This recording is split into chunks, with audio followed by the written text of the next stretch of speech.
¿Querés que empecemos por eso o por la industrial? Decimos. Por la francesa. Bueno, el problema de la Revolución Francesa era, por un lado, el atraso económico que tenían. O sea, ellos seguían con una producción agrícola, o sea, de tipo tradicional.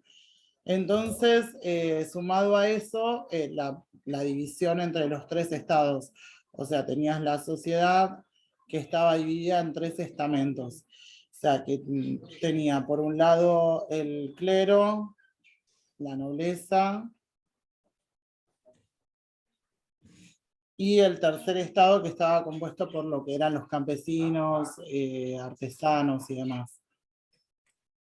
Entonces, cada vez que se hacían estas reuniones para decidir algo, se votaba dependiendo, o sea, no se votaba por la cantidad de personas que tenía cada uno de esos estamentos. Entonces, Claro. si se votaba, por ejemplo, si se pedía un impuesto, que siempre recaían en el tercer estado, porque siempre eran impuestos que pagaban los campesinos y nunca el clero y la nobleza, porque ellos estaban exentos de pagar. Al votar, el clero votaba a favor de que se ponga ese impuesto, la nobleza también, y el tercer estado votaba en contra, pero sin embargo ellos formaban la mayor cantidad de personas. Entonces, esa desigualdad que empezó a haber es uno de los problemas que surgieron. O sea, esa división, o sea, en la sociedad es uno de los problemas que surgieron y por los que trajo toda esta pelea que comienza y o sea, termina en lo que es la Revolución Francesa.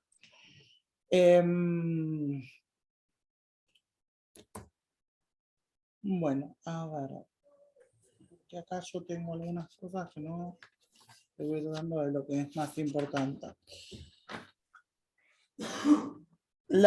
Bueno, este tercer estado estaba representado, o sea, por muchas más personas, o sea, estaban divididos en cantidad de personas y ellos lo que pretendían era que su voto valiera mucho más porque lo que querían era que, o sea, si había que votar, o sea, de pagar un impuesto, que si ellos no lo querían pagar, que no se los, o sea, que las otras dos partes de la sociedad no los obligaron. O sea, entonces la idea de la declaración, o sea, lo que querían imponer era, su lema es libertad, igualdad y fraternidad.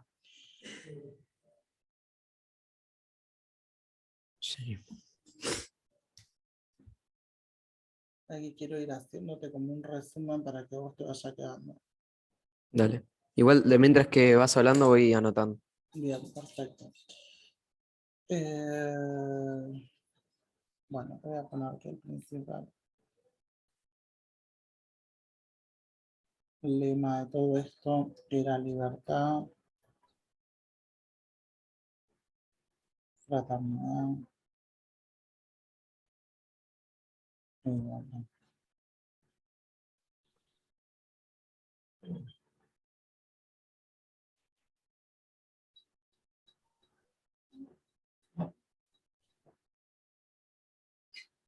Bueno, a partir de 1791 se sanciona una nueva constitución y en esta lo que se va a establecer es una monarquía constitucional. Entonces, lo que querían era que dentro de esta monarquía constitucional, o sea, se produzca una división de poderes. O sea, estaba el poder ejecutivo que seguía quedando en manos del rey, pero iba a estar controlado por una asamblea legislativa, que estos integrantes iban a ser elegidos mediante el voto de los varones, que eran adultos y propietarios. En 1971, Luis VI y la familia se intentan huir y los agarran, o sea, los ponen presos primero, después con el tiempo lo terminan asesinando al rey, pero en principio lo ponen preso.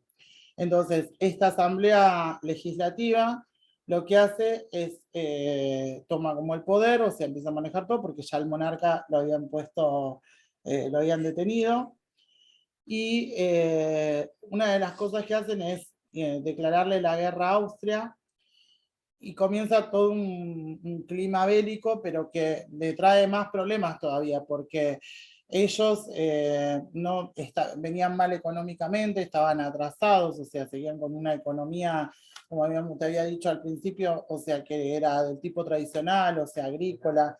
Entonces, al no estar avanzados y encima tratar de enfrentar una guerra donde había que poner armas y demás, esto hizo que la situación todavía sea peor, o sea, que esto.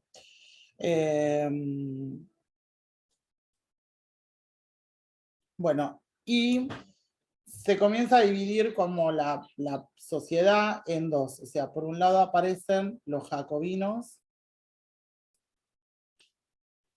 que eran el sector revolucionario más radicalizado.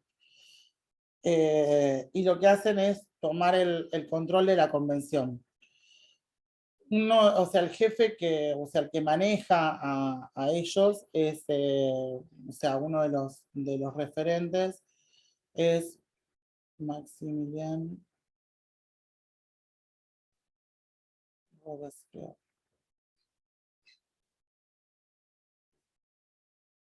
Que lo que hace es organizar un ejército y hacer un control de los precios y los salarios para hacer frente a esta crisis que se le estaba instalando.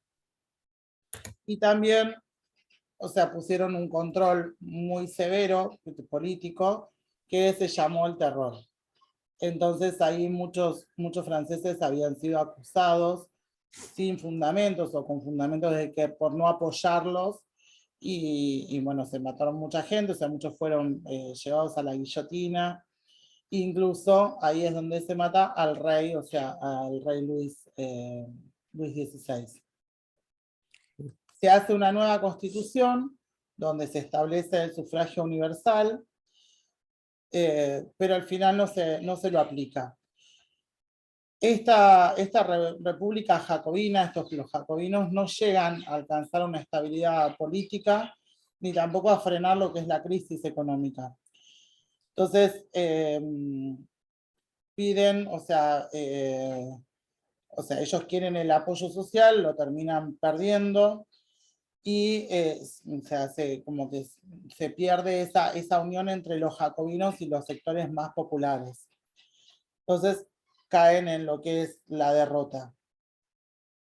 Se los echa del poder a estos jacobinos, los líderes los matan, los ponen en la guillotina, y se establece un nuevo gobierno que se va a llamar el Directorio.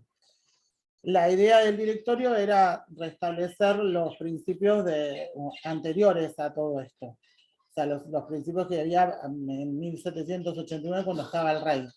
Entonces se sanciona otra nueva constitución que reimplantó el voto censitario, y lo que hace el Directorio es hacer una alianza con los grupos militares. Ahí surge el ejército o sea, surge en realidad Napoleón Bonaparte, y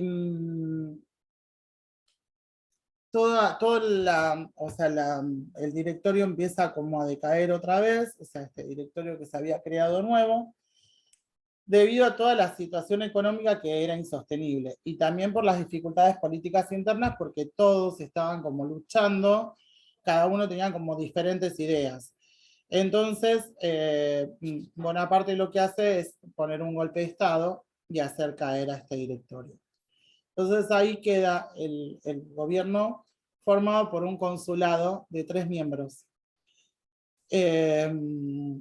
O sea, todo el poder legislativo que antes lo manejaba el rey y después el Directorio, ahora queda en manos del consulado. O sea, el cónsul, que iba a ser Napoleón Bonaparte, va a ser, o sea, nombrado primer cónsul, está manejado por él, todo ese consulado. Sancionan un código civil, que es conocido como el Código Napoleónico, y ahí se establecen, por ejemplo, privilegios, o sea, que se anulan algunos privilegios sociales, la igualdad de los hombres ante la ley y ante la propiedad privada. Y comienza todo esto que es el manejo que va a hacer Napoleón. Él lo que hace es, primero, o sea, está metido, o sea, maneja este cónsul, y después lo que va a hacer es instaurar un imperio. O sea, se hace un nuevo texto constitucional que lo reconoce a él como emperador y como que hereda ese imperio. Y él, o sea, mientras maneja, o sea, mientras está manejando Francia, lo que hace es, o sea, interviene en en numerosos conflictos con otros países, o sea, invade gran parte de Europa, saca a los monarcas que seguían con estas ideas viejas. La idea de él era como que todos, o sea, siguieran esta idea de libertad, de fraternidad, o sea, y demás. Eh, Su gran enemiga va a ser Gran Bretaña, que es con la que se pelea más que nada también por el tema económico y por lo que son las tierras. Eh, y, o sea, todo esto trae que con el tiempo lo terminan, o sea, un grupo de países lo termine derrotando porque no les convenía, o sea, tenerlo a Napoleón porque era el que les venía como liberando diferentes naciones. Claro. A pesar de que después como que se hace una restauración, o sea, después de que se vence a Napoleón, todo esto que él había creado, todo este movimiento que se produce en Francia, trae como todo un aire para poder después como empezar a liberarse de lo que eran las monarquías. O sea, si bien es como que todo como que si cae, termina en la nada porque lo vencen a Napoleón y como que se vuelve a hacer una restauración, ya no es la misma, ya no es el mismo orden político que tenían en un principio. Bueno, eso sería como grandes. No sé si tenés más o menos lo mismo, si hay alguna cosa que te haya quedado ahí, de lo que hayas hecho que te haya quedado colgado. No, pasa que hice muy poquito, hice lo principal, que era un cambio político y social, eh, que se había puesto el nuevo régimen y después se derrocó. Sí, Nada, que estaban en crisis, nada más. O sea, puse bien. muy poco. Bueno, como causas es el atraso económico, esto de que la economía seguía reposada o apoyada en una producción agrícola tradicional. Entonces, como que no avanzaba y entonces pensá que mientras estaba ocurriendo esto, que ahora vamos a ver, está ocurriendo por otro lado la revolución industrial, donde Gran Bretaña, o sea, avanzaba a grandes rasgos y necesitaba comercializar, y ellos seguían como estancados en una producción agrícola nada más. Y otra de las cosas es esta diferencia entre los estamentos, o sea, esta sociedad tan dividida y que siempre como que castigaba al campesino, que era el que trabajaba y era el que pagaba el impuesto. Entonces, si siempre como que se lo torturaba con el pago de impuestos, se le agregaba más cosas y se seguía poniendo privilegios al clero y la nobleza, como que esas diferencias son las que hicieron que se terminara, o sea, que comenzara esta revolución francesa. Eh, y bueno, primero se hace esta Asamblea Nacional, después el directorio, después surge Napoleón Bonaparte. Bueno, creo que con esto está. Y vamos a ver ahora lo de la revolución industrial. La revolución industrial o sea, se mueve o se forma, se trabaja en dos partes. O sea, primero ocurre la primera fase que va a ser, la primera fase que surge con la creación de la máquina.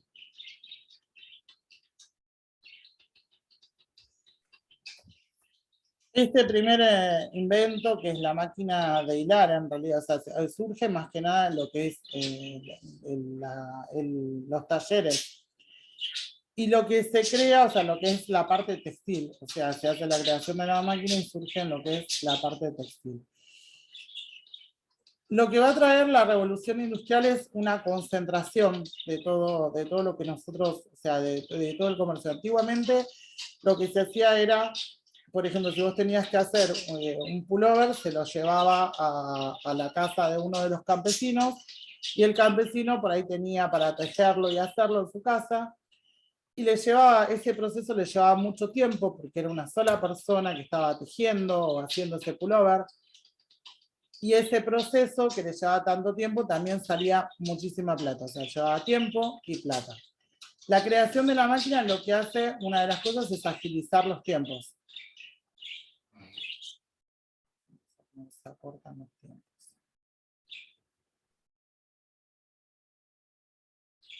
Pero, o sea, se va a necesitar algo muy importante que es capital. Entonces empiezan a surgir, se divide, o sea, la sociedad en capitalistas, que es el que pone el dinero y las máquinas, y el trabajador,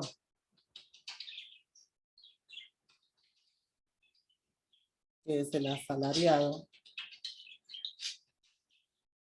que pone el trabajo, la mano de obra.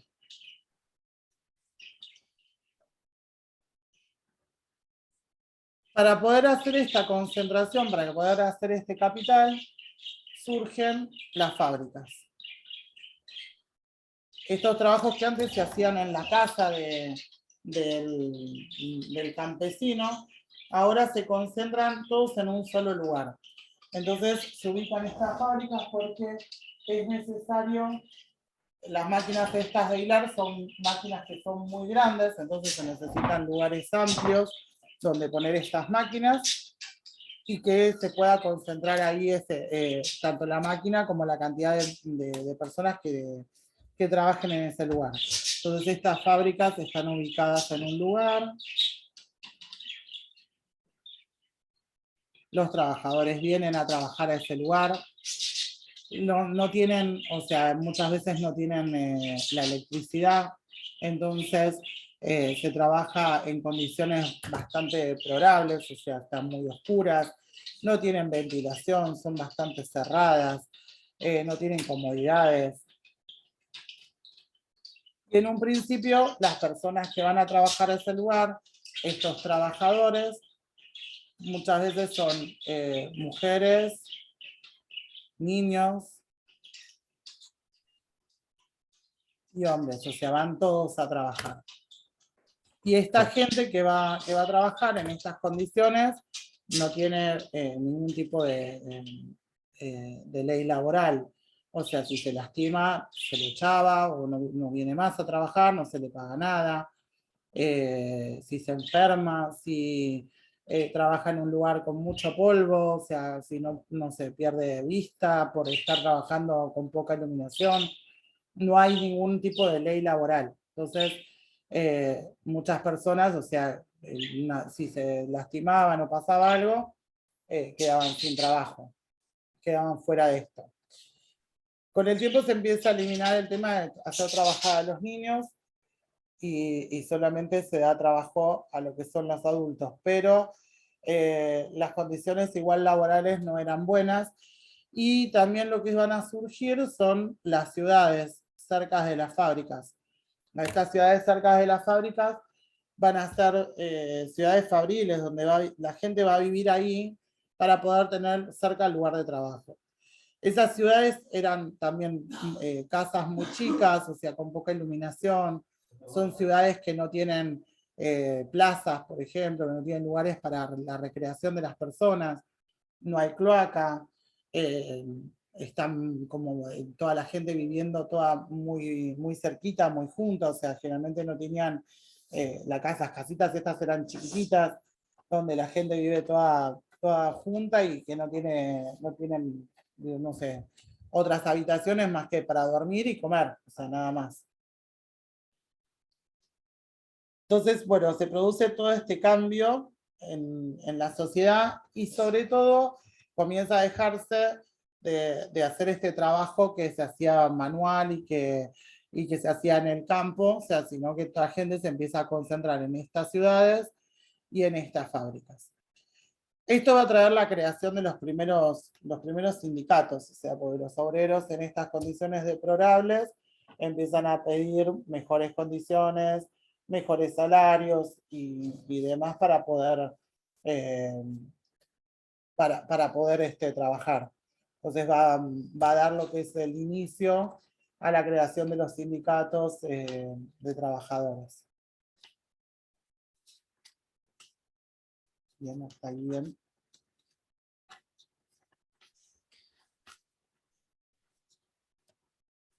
Entonces, causas de esto, o sea, las causas de la revolución industrial son o sea, los nuevos inventos, esta creación de las máquinas y consecuencias, los cambios sociales, esta concentración de capitales, la creación de los sindicatos con el tiempo para poder apalear un poco todo este trabajo en las fábricas que era tan malo. Todo esto es primera revolución industrial. Y bueno, las cosas, lo que se consigue con esto, o sea, al tener las máquinas, o sea, dentro de un solo lugar y como todo más concentrado, es hacer más productos en menos tiempo. Y además no pagarle al trabajador en realidad por el producto que hace, sino por el trabajo. Entonces vos por ahí en 8 horas de trabajo haces 50 productos. No te pagan por producto, te pagan por las horas de trabajo. Entonces, como antes se pagaba por ese pullover que solo estaba días haciéndolo, ahora ya no se paga por un solo producto, sino que se paga por todo, por varios. Entonces deja como, es como que se va desconcentrando eso. Claro. Pero obviamente para el trabajador eso no le conviene. Bueno, esto termina trayendo como una acumulación de productos, porque es tanto lo que se produce, que se termina haciendo como una acumulación de productos. Entonces llega un momento que esto comienza en Gran Bretaña, entonces ellos necesitan comercializar, y llega un momento que no tienen con quién comercializar todo esto que vienen produciendo. Por eso, una de las cosas que le convenía a Gran Bretaña era que América se separe de España, o sea, de que el virreinato se termine, porque nosotros teníamos un monopolio de comercio, no podíamos comercializar con nadie más que no sea con España, o sea, con la central nuestra, digamos. Entonces, al tratar de que caiga eso, la idea de Gran Bretaña era que poder comercializar, tener nuevos lugares donde empezar a comercializar. Esta acumulación de cosas que no pueden vendérselo a nadie, o sea, que llega un momento es como que tienen mucha cantidad de productos y no pueden vendérselo a nadie, les trae como una crisis y lo que va a surgir es la segunda revolución industrial, la segunda fase de la revolución industrial, que va a ser la del ferrocarril. O sea, ahí lo que surge es el tema del ferrocarril, que sirve para poder trasladar todos estos productos a diferentes lados. Tanto el ferrocarril como la máquina a vapor, o sea, y todo lo que tiene que ver a vapor también con el tema de los barcos y demás, que les va a servir para poder trasladar todo esto que se les estaba acumulando y tener nuevos lugares donde poder comercializar.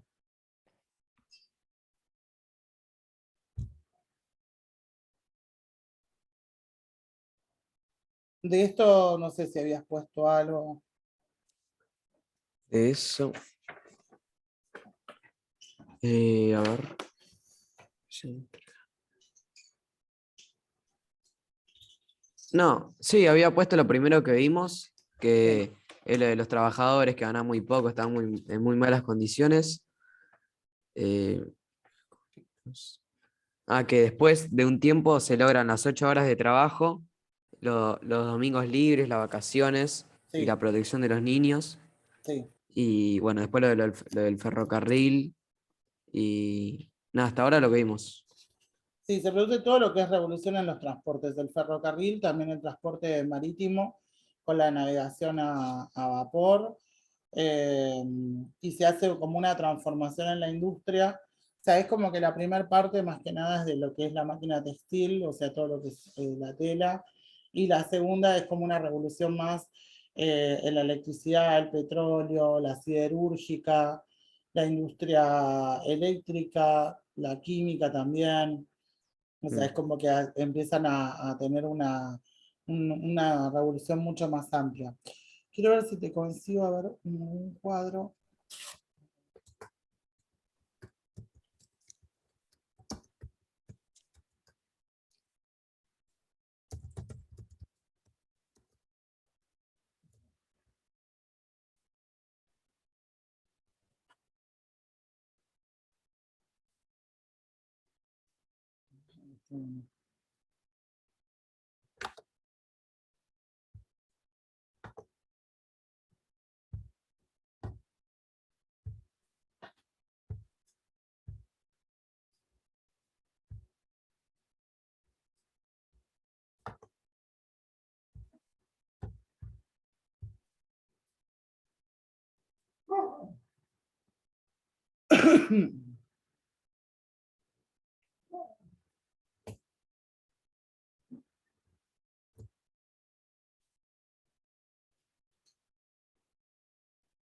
Bueno, este tiene algunas cosas.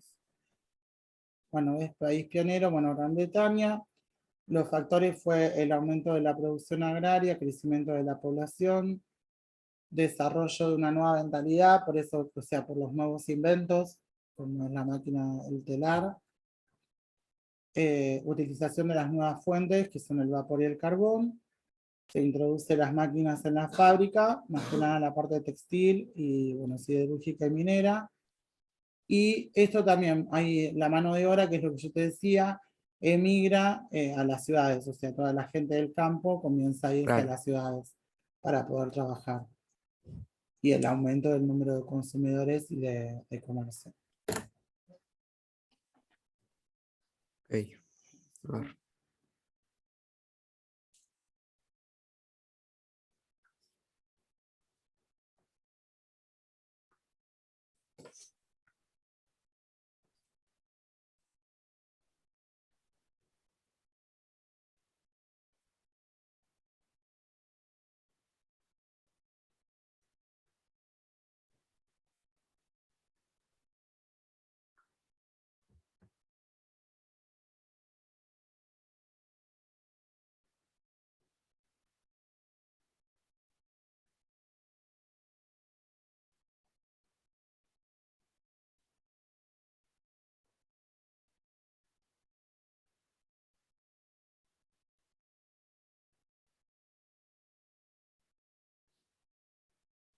No, 50 minutos, bueno.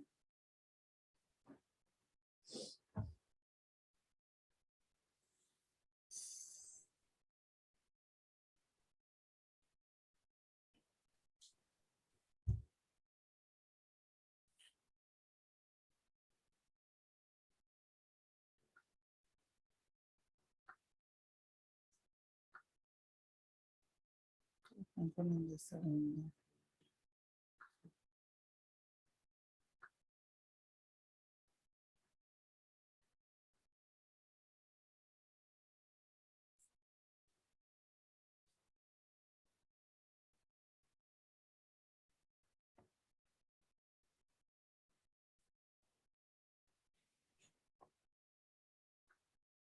No, 2 horas. Como que mezclan más cosas. Pero te voy a desconectar. Entonces, entraba. Iluminismo es lo que te falta, ¿no? Sí.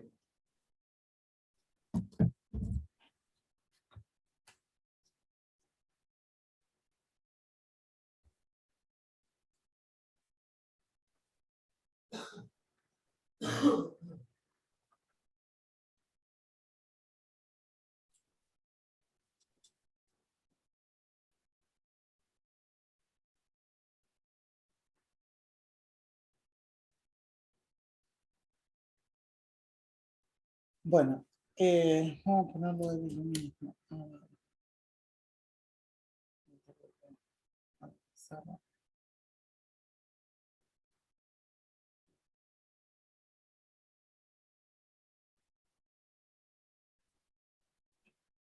El iluminismo es un movimiento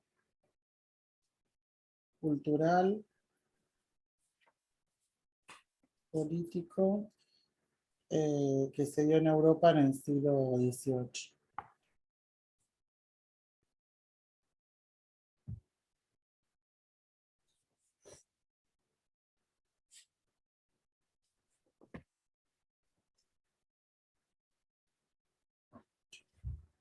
Eh,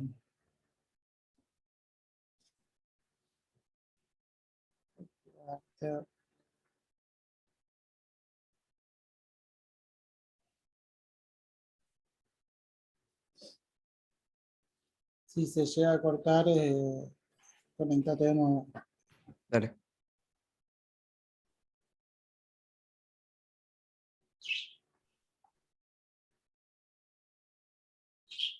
La idea del iluminismo era como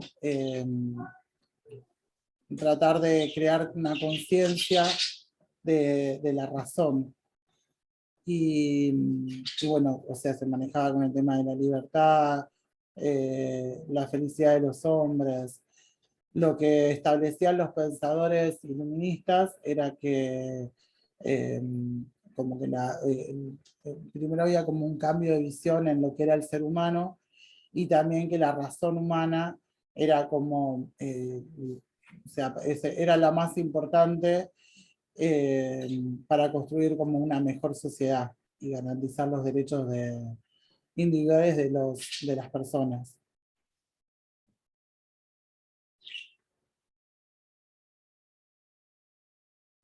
Es como el puntapié inicial con el cual después surge, o sea, todo esto, todas estas revoluciones, o sea, tanto la francesa como también la revolución industrial. Es como un cambio de visión, o sea, como un nuevo, donde la gente comienza como a pensar más en el, o sea, antes de esto, o sea, lo que tenían era, se basaban más que nada en lo que es Dios. O sea, Dios era lo más importante Claro. y todo rondaba alrededor de ello. Y acá se toma como importante al ser humano, o sea, la persona. Entonces, este movimiento, bueno, comienza en Inglaterra y se va como desarrollando en diferentes países. Y las ideas iluministas son las que van haciendo que se produzca todo este tipo de revoluciones, y, y también el tema de eh, en América pasa lo mismo, o sea, esas ideas iluministas que van llegando de Europa son las que hacen de que después se comience, o sea, de esa idea de liberarse de España. Claro, ahí se logra la independencia acá, creo. Claro, o sea, es una de las causas, digamos, que tiene para poder liberarse. Yo no sé, no sé si lo tengo en esto. Estaba buscando a ver si lo tengo.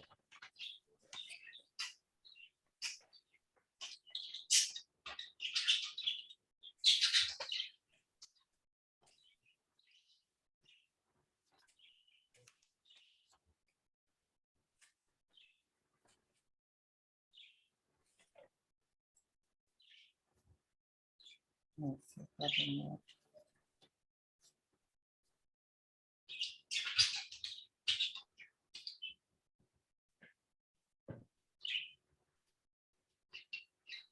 O sea, se da como fecha ponerle segunda mitad del siglo XVIII, y lo que hace es defender la capacidad de la razón para comprender el mundo y transformarlo. Ok. O sea, la idea es como tener, o sea, que a partir de ahora ya no era que todo lo que te decían era verdad o era así porque lo indicaba la iglesia, sino que la idea era plantear el tema del pensamiento científico, la observación, la experimentación. Entonces, los primeros pensadores ilustrados son está John Locke, Voltaire,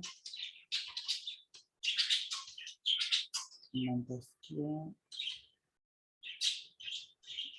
y Rousseau.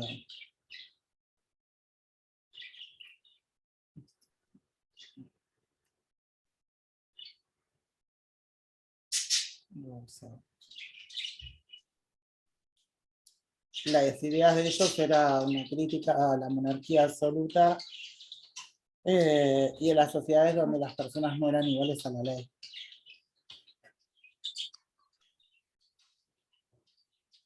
Después también surge, antes de que América se pueda liberar y demás, surge algo que se llama despotismo ilustrado, que es como una versión, como lo que hacen es un grupo de reyes que eran los Borbones, lo que Ah, hacen sí, con esto es como que toman ideas de la ilustración, pero en realidad no garantizan ni los derechos ni demás. O sea, estos Borbones se los llamó como depotista ilustrado, porque era como que si se reían o como se hacían todo lo contrario.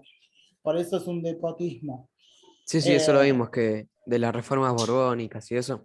claro, o sea, ellos la idea de las reformas borbónicas nunca fueron, o sea, ocuparse de la gente ni demás, Claro, sino que lo que hicieron era tratar lo que querían era mejorar económicamente a España. claro.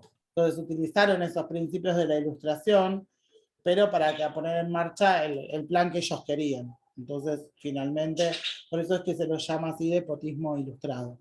Pero bueno, todas estas ideas de la ilustración se fueron repartiendo por toda Europa y también llegan a América, o sea, donde los criollos que ya venían con recelo contra los españoles porque no le permitían participar políticamente, por las desigualdades entre personas y demás, todas estas ideas son las que sirvieron como puntapié inicial para también poder que América se terminara liberando de España. O sea, por eso es tan importante la ilustración, porque es como el puntapié inicial para todo esto. Claro. No solamente para, bueno, la liberación de América, o sea, la independencia de América, sino también, o sea, la revolución industrial, porque fíjate que comienzan a hacer que la persona o sea, utilice la razón, empieza a pensar, se utiliza este pensamiento científico. Entonces, de ahí es que empiezan a surgir estos nuevos inventos, como es la máquina de hilar, la máquina de vapor y demás.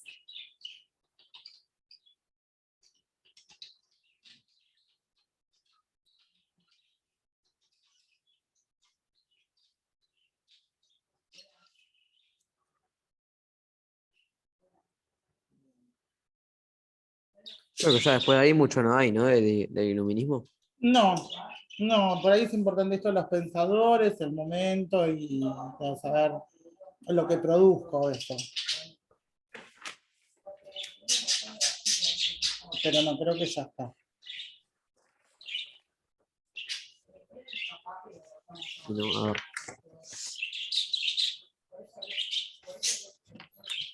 No sé si hay algo más que te quedó con duda o algo.